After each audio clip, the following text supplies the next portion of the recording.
On l'oublie trop souvent, le chemin de fer, à l'origine, était destiné non pas au transport des voyageurs, mais au transport de ce qu'on appelait les marchandises. Et les débuts du chemin de fer, il faut le voir sous terre, dans les mines, avec des wagonnets tirés par des chevaux qui roulaient sur, disons, des traverses en bois avec une gorge qui assurait le guidage. Et ces wagonnets en surface, une fois attelés, eh bien, sont devenus des wagons de marchandises avec des roues en fer roulant sur des rails d'abord en fonte, puis en acier. Voilà la naissance du chemin de fer. Donc, le chemin de fer, par essence même, sa vocation était de transporter des marchandises, c'est-à-dire de lourdes charges à vitesse élevée. Le chemin de fer a donc participé au développement économique, notamment de l'Angleterre et puis après de l'Europe. Et sa part, je parle du chemin de fer dans l'économie, qui a été énorme, malheureusement, après la Deuxième Guerre mondiale, face à la concurrence de l'automobile et surtout des camions, a vu sa part diminuer. Elle est encore aujourd'hui d'à peu près de 18%, ce qui nous place au 4e rang en Europe. Les Anglais fermant la marche avec seulement 10% du trafic. Mais on assiste en ce moment à un véritable revirement sous la pression à la fois économique et environnementale. Le chemin de fer va reprendre, je voudrais dire, et on le souhaite tous, du poil de la bête dans le domaine du fret, avec le développement de nouvelles techniques que nous découvrirons, à savoir les transports combinés, soit les camions, on les met sur des wagons, soit on le met, comme ici vous le voyez derrière moi, les containers sur les wagons. Donc, développement de nouvelles technologies qui, en quelque sorte, vont donner un nouveau souffle au fret ferroviaire. Et voilà pourquoi nous sommes ici à un magnifique centre, à La Chapelle, et qui impose que pour des raisons de sécurité, on ait le baudrier. Donc, ce DVD consacré au fret, 2 films et 4 bonus. Premier film, hiver 62-63. Et oui, un hiver terrible, les lacs étaient gelés, les camions ne pouvaient plus circuler. Et qu'est-ce qui a sauvé l'économie, il faut bien le dire? C'est le chemin de fer. Deuxième film, Valenciennes-Thionville. Valenciennes-Thionville, c'est une anthologie dans le domaine ferroviaire. Pourquoi? Parce que c'est là qu'a été mis en service en 1955 la première artère électrifiée en courant à fréquence industrielle, 25 000 volts, 50 périodes. Et c'est là que l'on a vu apparaître des nouvelles races de locomotives, ce qu'on a appelé les fers à repasser, vous savez, avec la cabine au centre, les 2 longs capots, c'était les BB 12-13 000 et les CC 14 000, 14 100. Mais c'est une artère vitale pour l'économie de la France, puisque Valenciennes-Thionville, en matière de fret, reliait le bassin minier du Pas-de-Calais pour le charbon au bassin sidérurgique de la Lorraine avec les mines de fer. Donc, une anthologie dans le domaine du chemin de fer, Valenciennes-Thionville. 4 bonus. Premier bonus, voyage en groupe pour automobile. Et oui, en 1952, la SNCF a mis en service ce l'on connaît sous le nom de wagon à étage pour le transport des automobiles, parce que si l'automobile est un concurrent pour le chemin de fer, c'est également un très gros client pour le transport des voitures, mais également le transport de pièces détachées. Deuxième bonus, comment ça marche? Gros René, non c'est pas une plaisanterie, Gros René, c'est le sobriquet d'une première gestion informatisée du trafic qu'on appelait le trafic marchandises à la SNCF. Troisième bonus, des idées d'avance, et oui, contrairement à ce que l'on pense, dans le fret, on a sans arrêt essayé de s'adapter l'offre à la demande, et notamment en 1950, on a mis en service pour le transport du ciment, qui était un marché énorme au moment de la reconstruction, des containers à ciment. Enfin, quatrième bonus, un homme, un métier, mais cette fois-ci, c'est pas un homme, c'est une institution, fort peu connue d'ailleurs, l'UIC, l'Union internationale des chemins de fer. Ça s'appelle UIC 2272. Pour les 50 ans de l'UIC, c'est la mise en service d'un trafic nord-sud, Zeebrugge-Naples.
En vue de réduire les dépenses des installations fixes des électrifications, la SNCF a équipé en 1950, à titre d'essai, la ligne Aix-les-Bains-La Roche-sur-Foron avec le courant monophasé 50 périodes, qui est le courant de tout le monde, à la tension élevée de 25 000 volts.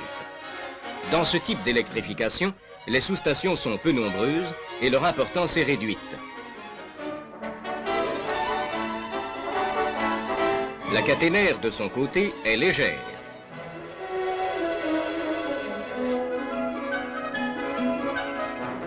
L'emploi des locomotives les mieux adaptées au trafic est permis.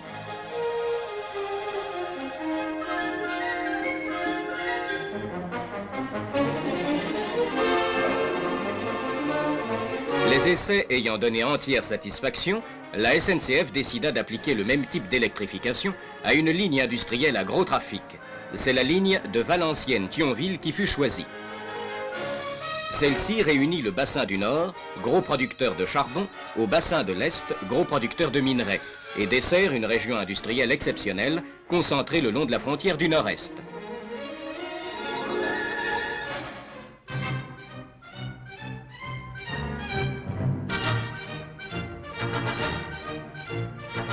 Artère vitale de liaison entre ces diverses industries, si souvent complémentaires, cette ligne assure annuellement un trafic marchandises de l'ordre de 7 milliards de tonnes kilométriques, en majorité par train complet de fort tonnage d'usine en usine.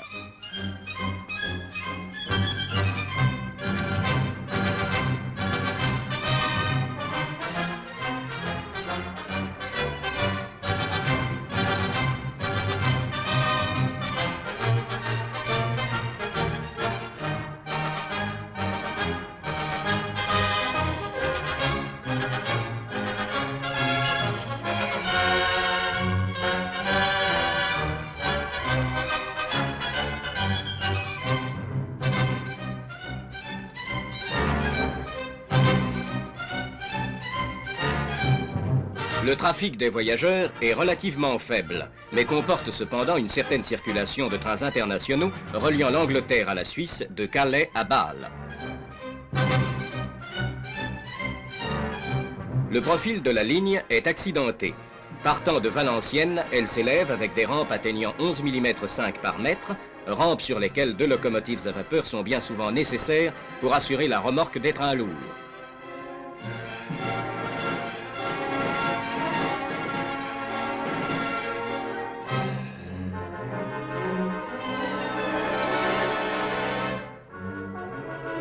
Après le tunnel de Martinsart, le profil est plus facile, jusqu'à la longue montée vers Audun-le-Roman, suivie d'une descente avec une pente de 10 mm par mètre sur près de 20 km jusqu'à Thionville. Évidemment, rampes et pentes sont inversées pour les trains allant vers Valenciennes. Les locomotives utilisées ont toutes la même silhouette nouvelle. Elles ne comportent qu'une seule cabine de conduite centrale, ce qui a entraîné des économies constructives importantes. Elles sont de 4 types différents.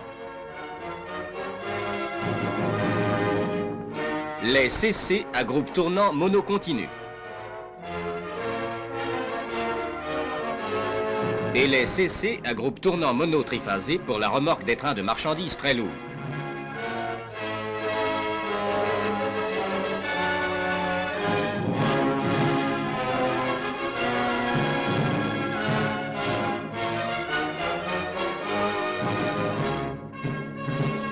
Puis les locomotives BB à moteur monophasé direct à collecteur. Enfin, les BB à redresseur pour les services voyageurs et mixtes.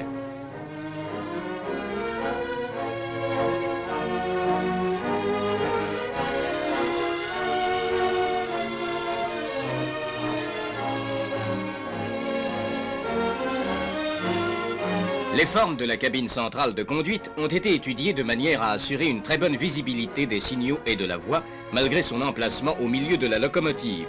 Le champ de visibilité est parfaitement dégagé, tant vers l'avant que vers l'arrière.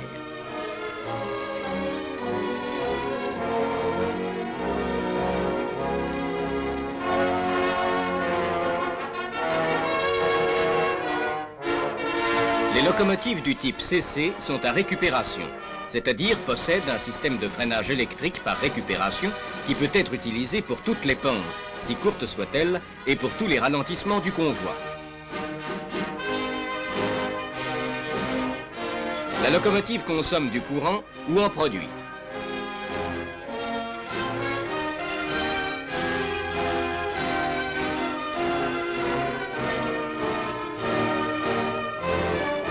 Son compteur marche tantôt dans le sens normal, tantôt à l'envers pendant la récupération. L'énergie produite vient en déduction de l'énergie consommée, de sorte que l'énergie nécessaire pour remorquer 1 tonne est en moyenne de 11 Wh par kilomètre, ce qui est peu. Alors qu'avec la vapeur, la double traction est nécessaire, celle-ci, quoique prévue dans le projet, est en fait inutile avec l'électricité. Le tonnage moyen remorqué a été de 1350 tonnes par train pour les locomotives du type CC et de 1050 tonnes par train pour les locomotives du type BB à ignitron pendant les 9 premiers mois de l'électrification. Quant aux distances parcourues par les locomotives, elles atteignent des moyennes journalières de l'ordre de 650 km pour les BB et de 500 km pour les CC. Les économies de combustible sont fortes. Il faut 295 000 tonnes de bon charbon, en partie coquéfiable, pour assurer le trafic avec des locomotives à vapeur. En traction électrique, il suffirait de 80 000 tonnes de charbon pour produire dans des usines thermiques toute l'énergie nécessaire. Mais comme l'énergie électrique n'est que partiellement produite en France à partir du charbon, il suffira en fait de 38 000 tonnes de charbon, et encore, parmi ces 38 000 tonnes, 28 000 tonnes représentent des bas produits qui ne peuvent être brûlés que dans de grandes centrales spéciales. Et seules 10 000 tonnes sont du charbon marchand, de valeur équivalente à celle des 295 000 tonnes nécessaires aux locomotives à vapeur.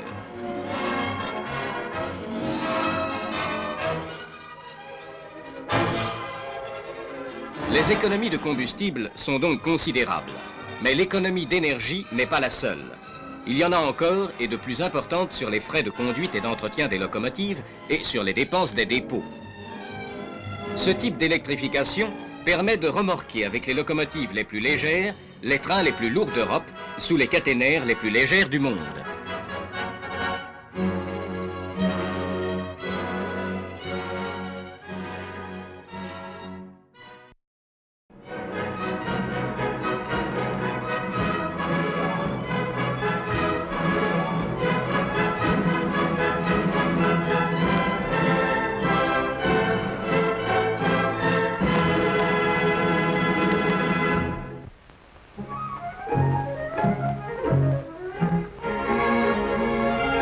De tourisme étant des marchandises de faible densité qui doivent être acheminées en vitesse accélérée, la SNCF a recherché un moyen plus économique que celui existant pour le transport de ces véhicules.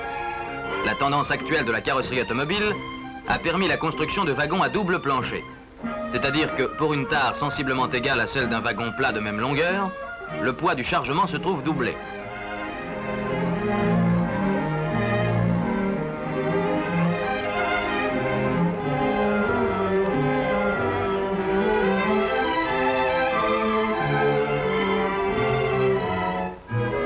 Lorsque l'étage supérieur est entièrement chargé, après avoir enlevé les rampes mobiles d'accès et exécuté quelques manœuvres indispensables dégageant l'entrée du plan inférieur, on procède au chargement du rez-de-chaussée.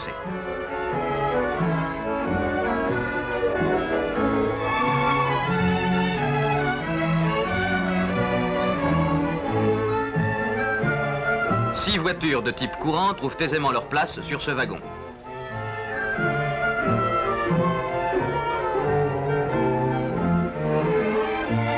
Des cales métalliques de fixation spécialement étudiées, pouvant être réglées dans le sens longitudinal et transversal, assurent au véhicule un voyage sans danger.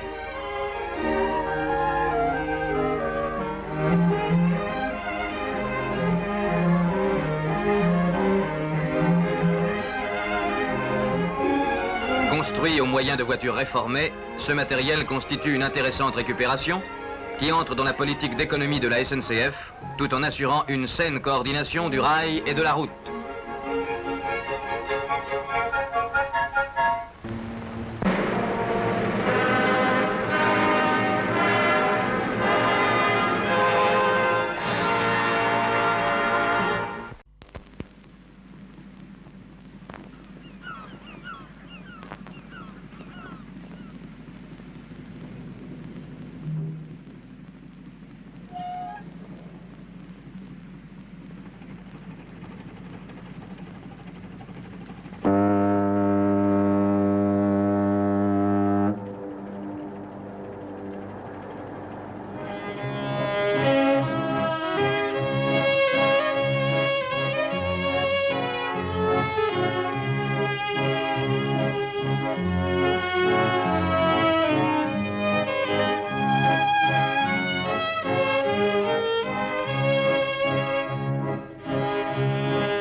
Il était 8 heures du matin dans le port de Rouen, quand le Corona ouvrit ses soutes.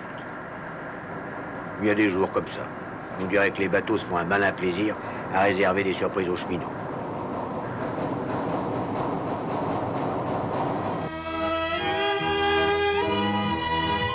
Voilà qu'il fallait évacuer au plus vite vers l'air vif de la campagne 19 futurs laboureurs qui sortaient déjà de la cale, éblouis comme des hiboux.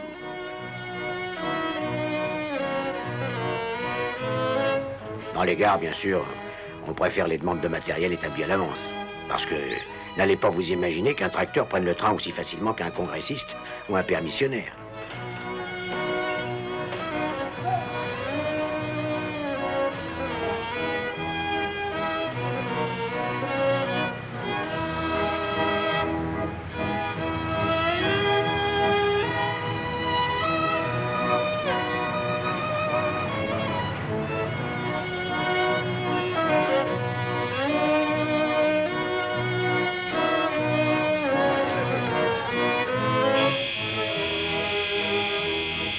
Voyez-vous, un 75 chevaux, s'il n'a pas son R9, wagon plein à bogie, il vous reste là à planter sur le quai toute une saison.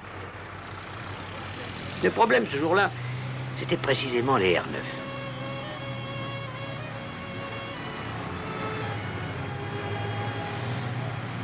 Ah, on peut pas dire qu'ils couraient les voies.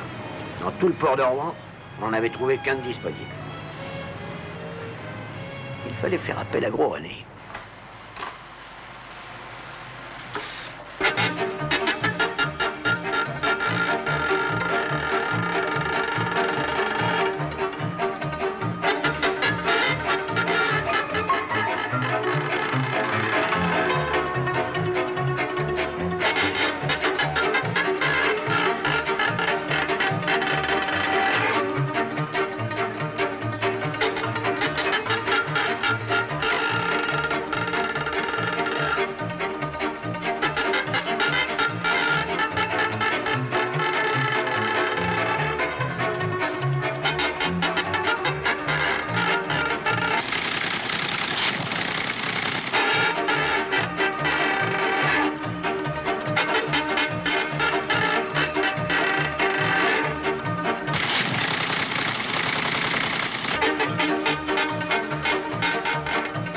Un fameux bouillon de culture, nos 272 000 wagons SNCF et privés, sans compter les 55 000 Europe, des réseaux étrangers circulant sur nos voies.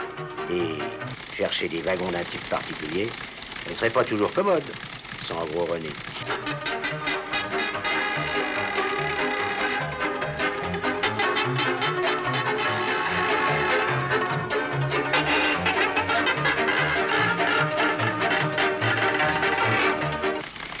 Si quelqu'un sait exactement quels wagons sont actuellement disponibles où que ce soit, c'est bien lui. Dans ces conditions, un R9 bon pour le service n'a aucune chance de passer entre ses mailles. Qu'il soit sur une voie de déchargement, sur une voie de garage ou sur un embranchement particulier, un wagon se retrouve toujours épinglé sur ses inventaires situations quotidiens. Avec son matricule et ses caractéristiques, enfin, je veux dire, qu'il soit en bon état de marche ou pas, chargé ou vide. Oui, j'écoute. Bon, alors, Rocher, bonjour, ça va?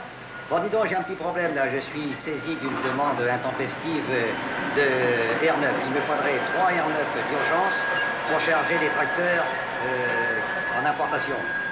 Alors, peux-tu me les avoir rapidement et me dire à quelle heure je pourrais les avoir? Bon, attends, je regarde ça, bouge pas. Attends. Oh, je vais être riche, oui, je vais pouvoir te trouver ça, attends. 3 R9? Eh, bah dis donc. J'en ai déjà 2 qui sont libres, là, dans une petite gare de la zone, là. Oui, ils sont vides de toute façon. Tu peux compter dessus. Et puis j'en ai rentré un autre hier, là, sur un embranchement particulier, là, qui devrait sortir aujourd'hui. Alors, non, la manœuvre doit sortir en début d'après-midi, là. Enfin, de toute façon, écoute, je les fais mettre mon premier train dans les vents, hein, et puis je te les envoie le plus tôt possible, hein. OK?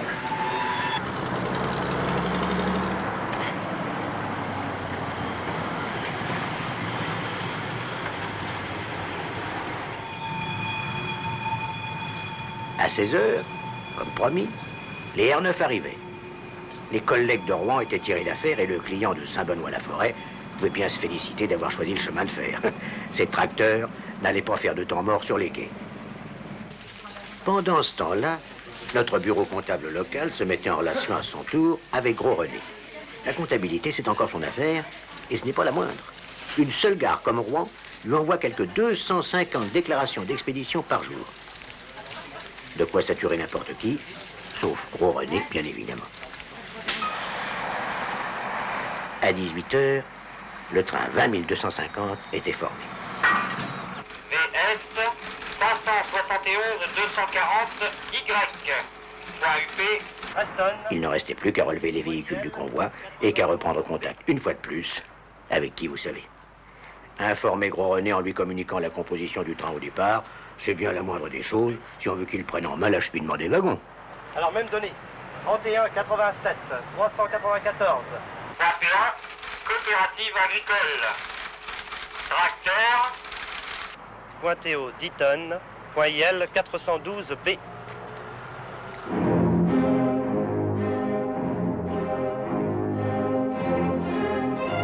Il était 18h16 et pour ceux de Rouen, l'opération Corona était terminée. Elle allait commencer pour d'autres, sous un nouvel angle. 4 wagons parmi des milliers à mener à bonne destination. En attendant, ceux de Rouen n'étaient pas fâchés de dire adieu à leurs 4 fameux R9.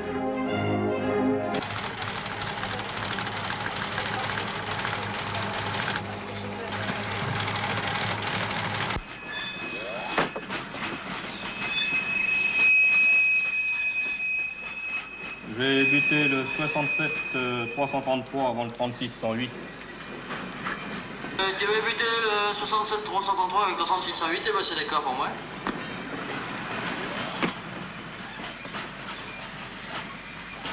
Oui, alors tu fais une modification de débranchement, tu passes un message ND.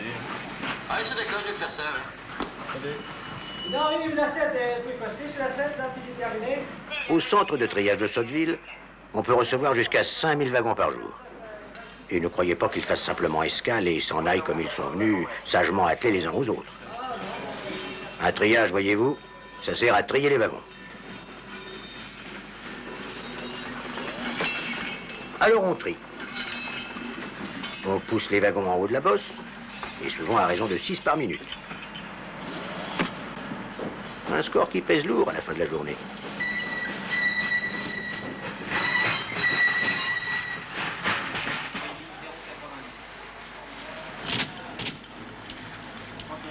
Pour chaque train attendu, Gros René envoie au triage un plan de débranchement.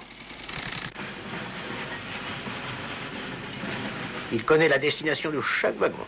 Et comme il sait sur le bout des doigts les affectations de chacune des voies du faisceau de triage, il prépare le travail des équipes. Pour chaque wagon, un numéro de voie correspondant. Tiens, tu pourras arrêter.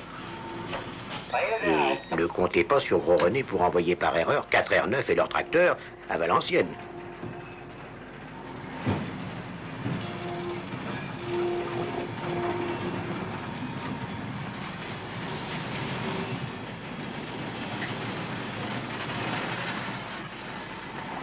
Toutes les 10 secondes, donc, un wagon descend la bosse. À ce rythme, il se forme vite de nouveaux trains sur les 40 voies de triage. De nouveaux trains dont Gros René, de mémoire, et par déduction, s'il vous plaît, communique déjà la composition.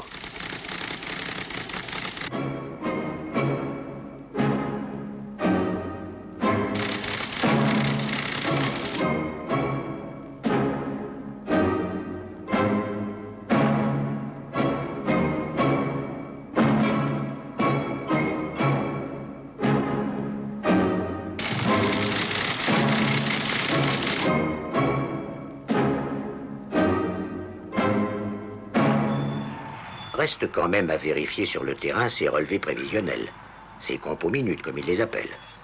Comment voulez-vous qu'il ait pu prévoir une avarie qui aurait perturbé le trafic ou une intervention de débranchement non signalée? J'espère que ça sera tout avec ça commence à bien se remplir. À 17 h, le débit commença à faiblir. Le record de triage n'avait peut-être pas été battu, mais il avait certainement été frôlé. Une précision à demander un jour prochain à Gros René. Il saurait bien s'en souvenir. Dans le domaine des statistiques, il est imbattable. En attendant, ceux de Sotteville se chargeaient de le remettre en selle en lui renvoyant ses compos minutes. Une information indispensable pour qu'il reprenne en main les acheminements.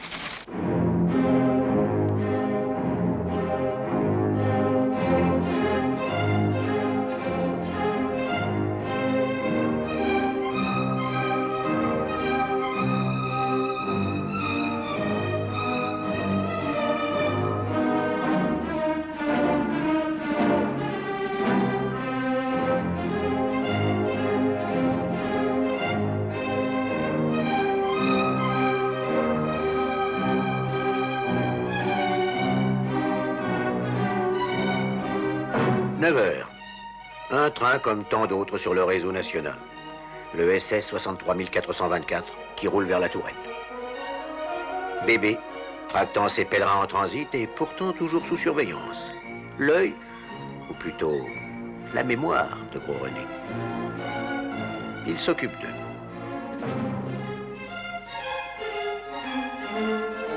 Déjà, il a transmis le plan de débranchement au prochain triage et le préavis d'arrivée des tracteurs.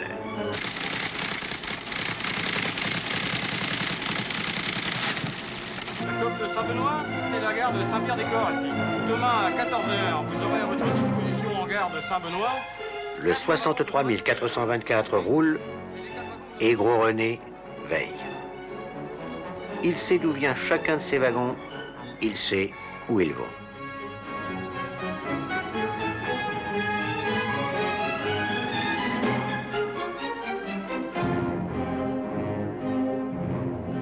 Pour l'heure, le 63 424 arrive à Saint-Pierre-des-Corps et les laboureurs à leur dernier triage.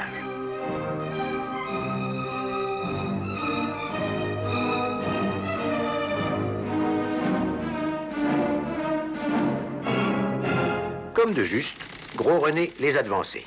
Il a même fait parvenir à Saint-Pierre-des-Corps un ordre d'envoi en révision pour l'un des R9. Ce n'est pas lui qui oublierait une date limite, ainsi que la composition théorique du prochain train de desserte qui doit faire escale à Saint-Benoît.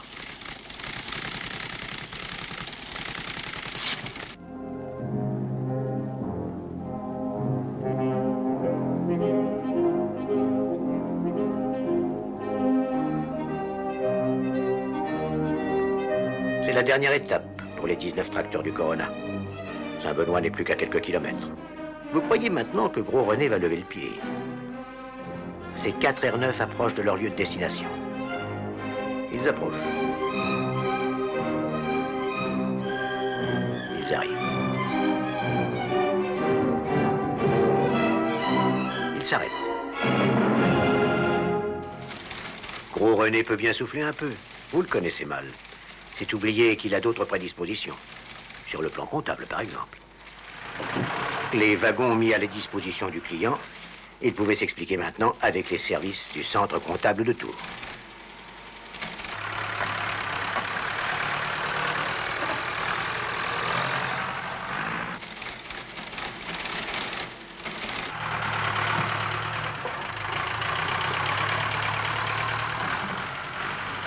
Un jeu d'enfant pour lui, de remplir la facture d'un transport dont il a gardé toutes les données en mémoire.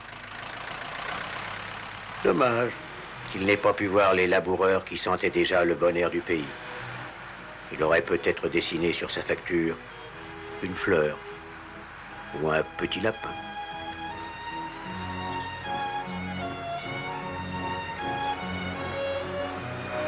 Mais Gros René, vous l'avez déjà vu plaisanter?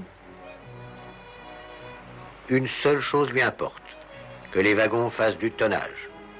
Et le plus souvent, et le plus possible, et le plus souvent possible. Dommage tout de même qu'il n'ait pas pu voir de son centre à Auteuil les premiers tracteurs qui s'en allaient en toute hâte tâter de la bonne terre de Touraine. Il est vrai que les tracteurs et les champs, ça le laisse probablement indifférent, ou du moins imperturbable.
Ce petit train, aux allures de tortillard, qui se fraye un passage à travers la campagne, est chargé de containers spécialement étudiés pour le transport du ciment.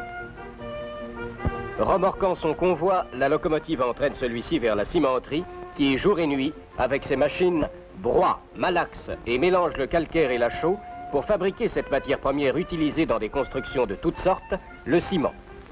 Matière pulvérulente par excellence et craignant de façon absolue l'humidité, ce produit exige pour sa manutention et son transport de grands égards afin d'en tirer le maximum d'économie. Le problème paraît avoir trouvé sa solution dans l'utilisation de ces containers. Ces appareils étanches, d'un volume de 2 mètres cubes, peuvent recevoir chacun une charge utile de 2,5 tonnes de ciment. Grâce à leur forme géométrique rigoureusement calculée, 8 éléments prennent place sur un wagon-plateforme de type courant.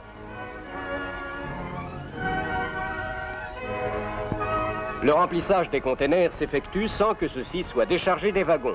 3 à 4 minutes suffisent pour faire le plein de chaque appareil.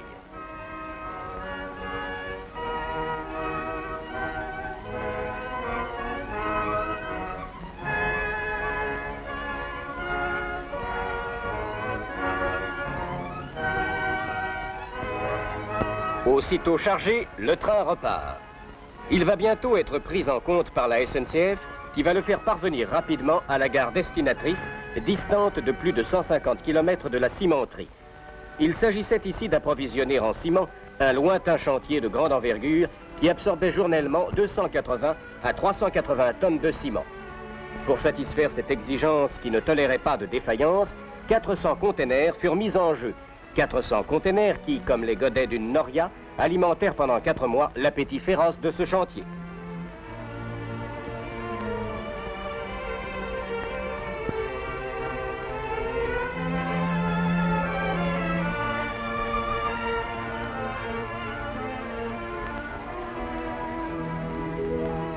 Arrivé à destination, le train est déchargé par une grue griffée de la SNCF. Ainsi transbordés de wagons à camions, à la cadence de 1 tonne minute, les containers vont être pris par la route, dirigés vers le chantier d'utilisation, ce dernier ne permettant pas, vu son éloignement et le profil du terrain, d'établir une voie ferrée spéciale qui aurait permis d'amener à pied d'œuvre la matière première.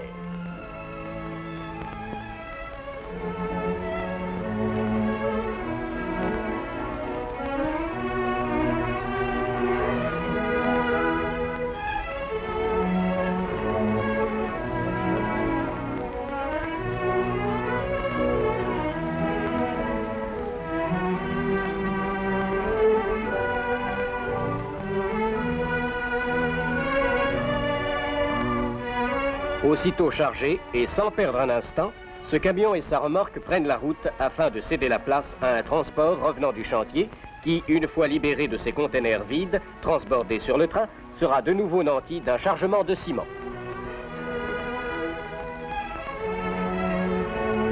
Inlassablement, les convois routiers vides et pleins se croisent sur le parcours qui relie la gare au chantier. Les avantages de l'utilisation de ce mode de transport ne se traduisent que par des économies. D'abord, suppression des acques, puis sur les pertes toujours possibles dues à l'humidité et à la pulvérulence de ce produit, et enfin, par l'absence des manutentions autrefois inévitables. Parvenu sur le chantier, le camion de containers s'est arrêté au pied d'un silo d'une capacité de 250 tonnes dans lequel chaque appareil, soulevé par une grue, sera rapidement vidé de son contenu et grâce à un système de basculage, puis reposé sur le camion. Ces opérations n'exigent au total que 3 minutes par container.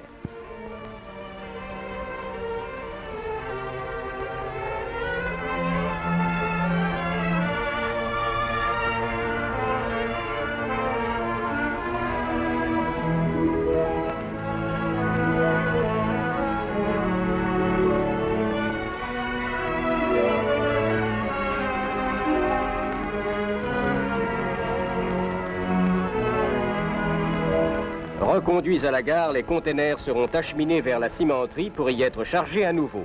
De très sensibles économies dans le transport ont été réalisées grâce à ces containers qui permettent par leur maniabilité d'obtenir une coordination parfaite entre le rail et la route.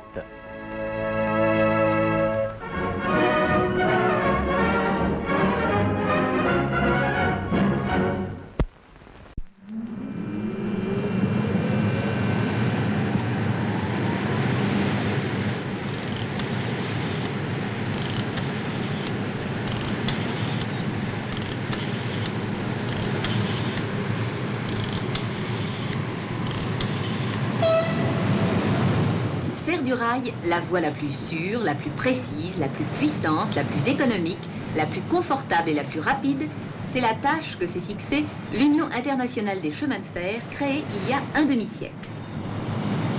Né il y a bientôt un siècle et demi à l'échelle provinciale, le rail a très rapidement pris conscience de sa vocation nationale, puis internationale. Il y a déjà un siècle que les représentants de toutes les compagnies ferroviaires organisaient la première conférence européenne des horaires des trains qui sillonnait le continent. Il y a à peine un siècle qu'au Japon, un train circulait pour la première fois et que le premier frein à air comprimé faisait son apparition. Il y a 90 ans que se réunissait la première conférence pour l'unité technique des chemins de fer. Il y a 80 ans, certaines locomotives, pas celle-là, atteignaient déjà le 140 km/h, en remorquant des trains légers, il est vrai.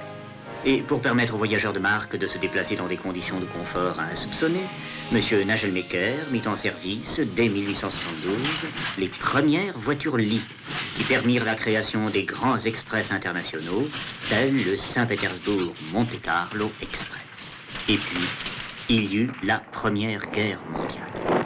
La paix revenue, le directeur des chemins de fer roumains, Alexandre Perieteanu, suggère l'organisation d'une union ferroviaire.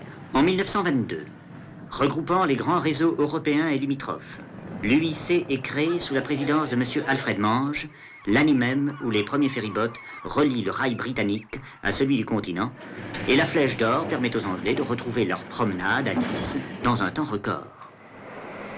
De son côté, l'Oiseau Bleu ouvre la voie au train d'affaires.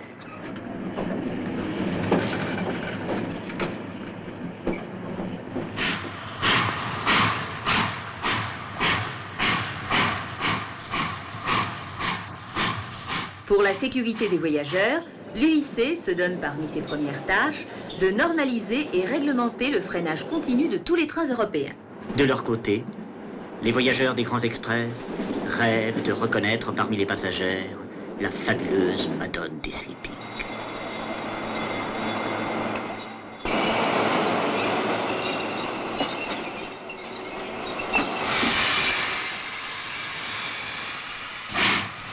L'Europe ne se survole pas, mais défile au long des rails.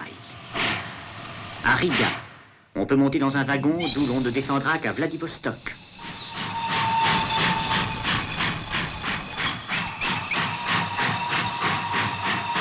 Les trains courent d'est en ouest, du nord au sud.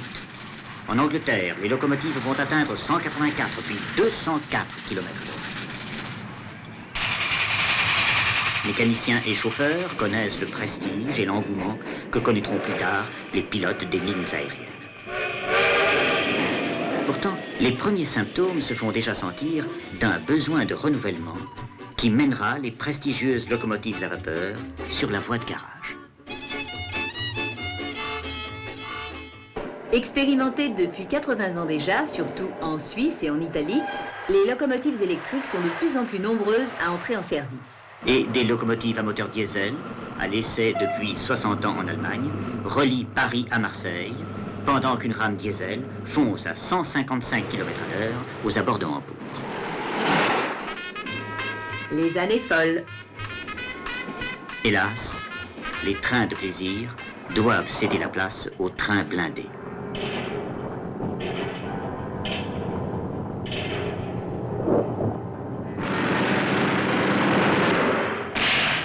Et à partir de 1939, l'Europe, puis le monde, assistent aux plus effroyables destructions de l'histoire.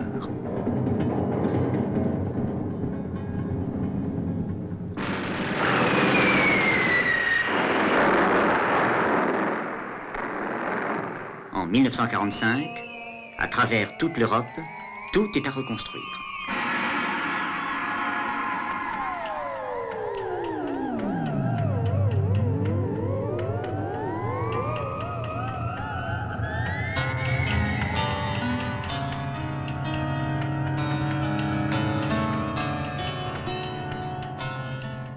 Démobilisés, les cheminots vont retrouver leur vrai rôle. Et l'UIC, le sien, unir et coordonner leurs efforts. À partir de 1959, l'Union devient plus profondément internationale.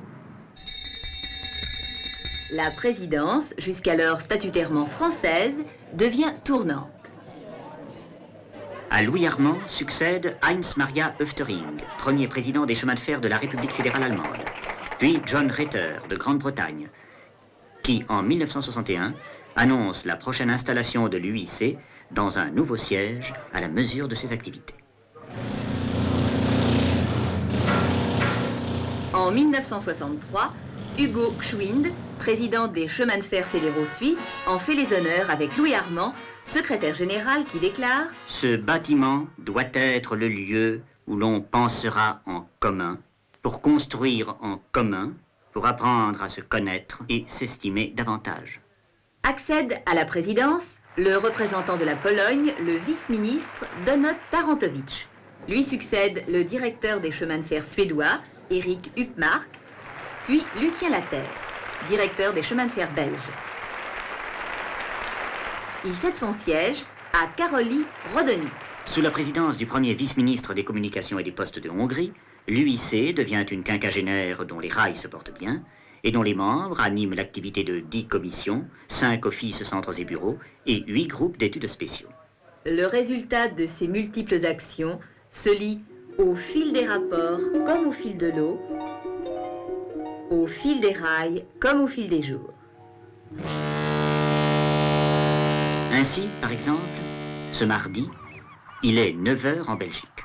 Le navire porte-container des chemins de fer britanniques sera bientôt déchargé. Le terminal de Zeebrugge est l'un des multiples centres d'arrivée des containers en provenance d'outre-Manche.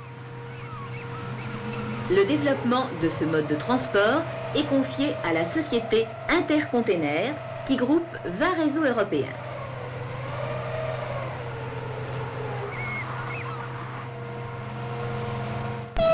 Il est 15h. Nous allons suivre ce train de Zeebrugge à Milan via Bruxelles. En code, Zeebrugge se dit 88 915 05 et Bruxelles 88 130 03. À la même heure, une autre rame de containers à 80 010 75, c'est-à-dire à Hambourg, part via 80 137 51, c'est-à-dire Brême, en direction de 80 203 49, c'est-à-dire Munich. Toujours ce mardi à 17h, des containers d'Anvers arrivent à Bruxelles.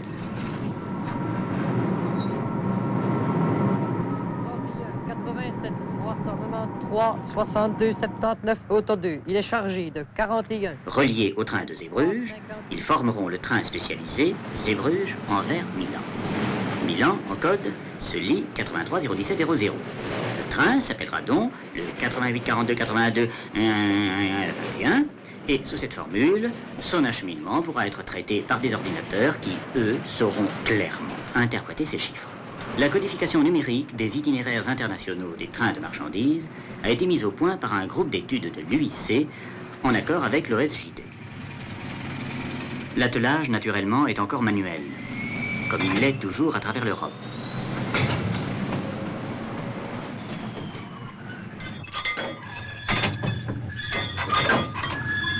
Depuis longtemps, le Japon, l'Amérique et l'Union soviétique connaissent l'accrochage automatique.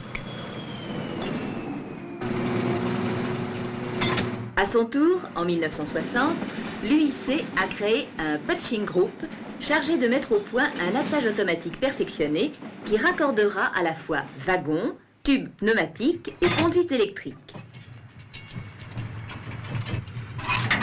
Les essais s'achèvent.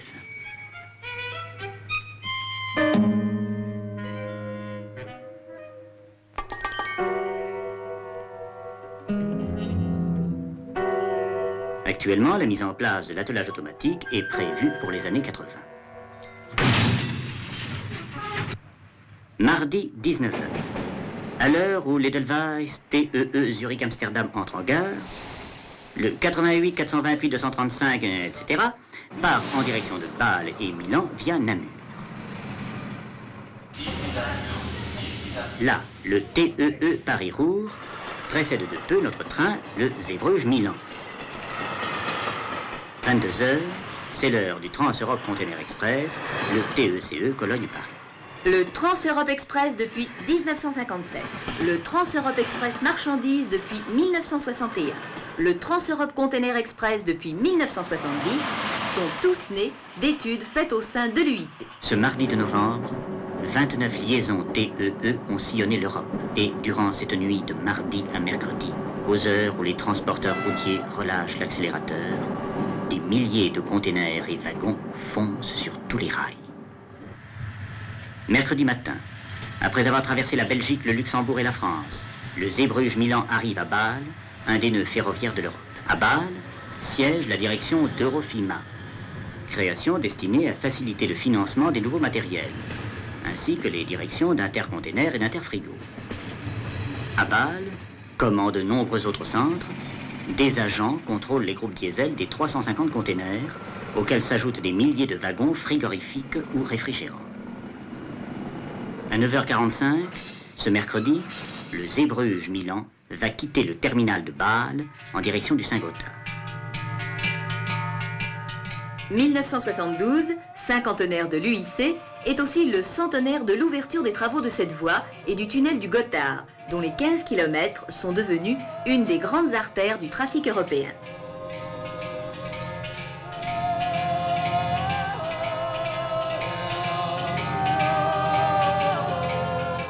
Chaque jour, à plus de 1100 mètres d'altitude, par n'importe quel temps, 250 trains venus de tous les pays d'Europe peuvent, grâce à lui, atteindre ou quitter l'Italie.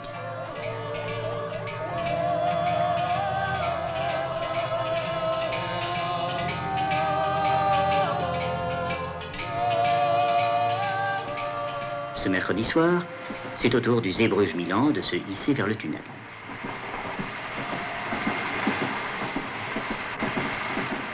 Jeudi, à 0h30, il entre au terminal de Rogoredo, gare de containers de Milan.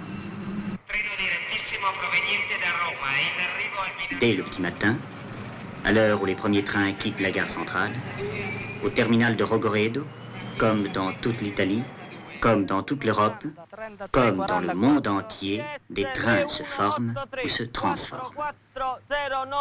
Déjà, l'UIC, en 1953, a créé la communauté ou pool des wagons Europe. C'est un matériel normalisé, exploité en commun par plusieurs réseaux, dont on compte aujourd'hui quelques 310 000 unités. Et, en 1968, s'est terminée l'opération de marquage uniforme, action commune à l'UIC et à l'OSJD.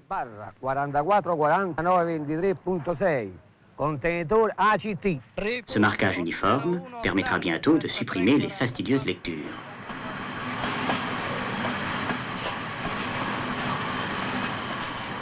Déjà, l'ORE, Office de recherche et d'essai, fait étudier différentes méthodes de lecture qui permettent la transmission et la transcription immédiate au centre de triage.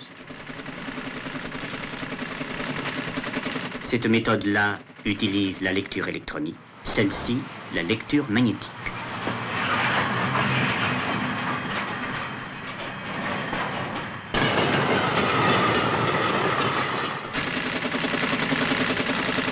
Le triage automatique est pour demain. Le rail est entré dans l'ère de la cybernétique. L'ORE, installé à Utrecht, est un des offices gérés par l'UIC. Il coordonne toutes les recherches menées par tous les réseaux ferrés pour améliorer gestion, sécurité, vitesse et confort des chemins de fer. Mais ce jeudi, revenons à Milan, où certains containers sont encore loin de leur destination. Leur terminus est Naples. Au départ de Milan, le Setebello est le train préféré des touristes. Grâce au billet forfaitaire Rai Pass, les touristes d'outre-Atlantique peuvent circuler librement sur une grande partie des lignes européennes. Le Rai Pass a été étudié par des organes de l'UIC. C'est Naples. 2 jours séparent la mer du Nord des pieds du Vésuve.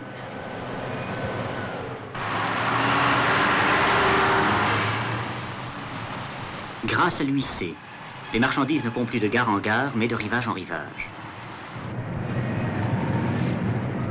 Bientôt même, la gare de Téhéran, reliée depuis peu à celle d'Istanbul, ne sera qu'une étape sur la voie ferrée qui reliera directement l'Europe aux rives de l'océan Indien.